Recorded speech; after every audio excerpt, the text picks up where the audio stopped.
What's up everybody, Jesse here, and today I have a question for you. What happened in Skyward Sword? Hey guys, quick update here, and sorry for the interruption, but it occurred to me while I was editing the video that I left out the main points of this video, so I'm here to add them in. And what I was talking about specifically is when you travel back and forth between the past and the present, when you go to the past at some point, you have, I think, two different variations of the Master Sword or the Goddess Sword in separate stages. You have the sealed Zelda that's in the sleep coma, whatever, trying to trap Demise, and then you have the live version of Zelda, and then you also have the old version of Sheik, and you have the young version of Sheik. And to me, there's really no consequence for what you do in the past, even though there's multiple versions of the same character, same items.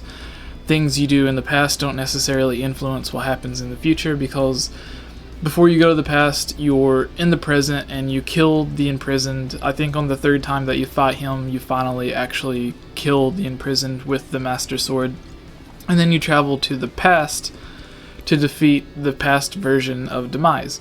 And I always thought, if you defeat Demise in the past, shouldn't that, if there's no timeline split, which Skyward Sword suggests there isn't, then wouldn't that make to where you wouldn't have to defeat him in the present, so it would just erase everything you did, and basically everything in the present would have been for nothing?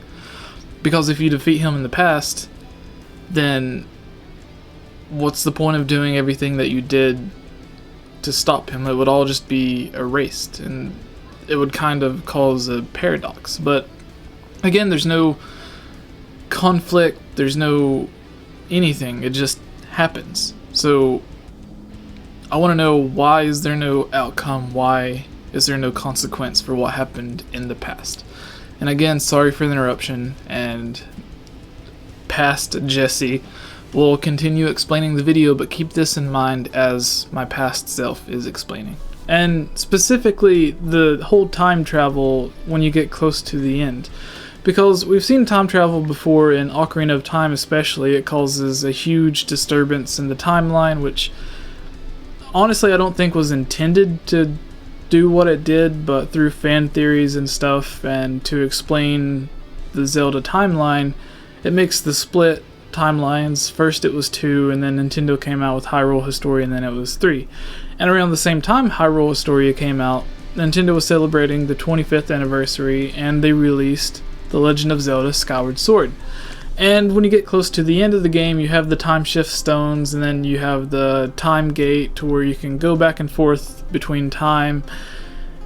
And it kind of confuses me, because we've come to expect in a Zelda game, if you go back in time, if you mess up something, if you do something, then it'll influence things later on in the timeline. But Skyward Sword happened, and there was no split in the timeline. It was kind of confusing to me, because you have the parts to where you do stuff in the past, and because like you go back in the past, you kill Demise, you go to the present, you kill Demise, like it's just confusing.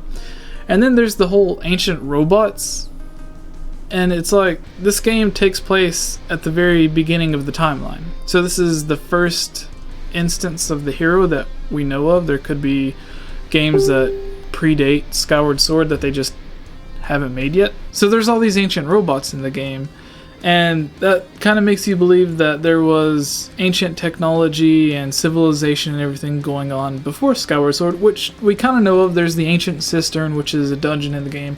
It's not the cistern or the new cistern, it's the ancient cistern, which makes you believe that there was technology and robots and civilization and everything going on way before Skyward Sword took place. And we kind of get a sense of that during the prologue of Skyward Sword, where Demise and the goddess and everyone had their battle, and then they sent the people of Hyrule up on the rock, and now they live in Skyloft. And it kind of makes sense, but I just wish that they would have explored that more, and maybe they will in Zelda Wii U, to where Zelda Wii U is the branch off of that, to where you were exploring what happened in Hyrule after, like directly after Skyward Sword or something, or maybe there's some influence from the time travel in Skyward Sword.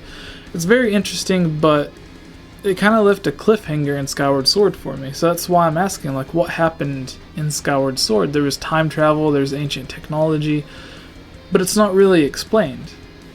Like in Ocarina of Time, it's explained. You learn a song in the future, you go back in the past, you teach it to the music box guy that plays it in the future. It's weird, but some things are explained. You get stuff in the past that directly affects what happens in the future. And then the actions in the game have the consequences. You create the split timeline and everything. But what happens in Skyward Sword when you go to the past and you come back to the present, it just, I don't really understand it. And I would really love it if some of you explained it to me. And what are your thoughts on the ancient civilizations, the ancient cistern, the ancient robots, and all this stuff? Do you like the idea that Skyward Sword is the beginning of the Zelda timeline? That's it. We know where it starts. We know how it goes.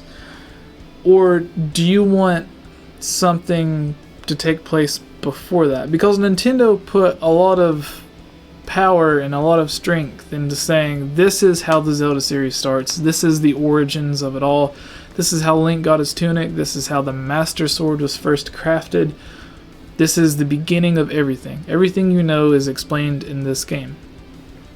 But then there's ancient stuff in the game that's supposed to be taking place before everything else.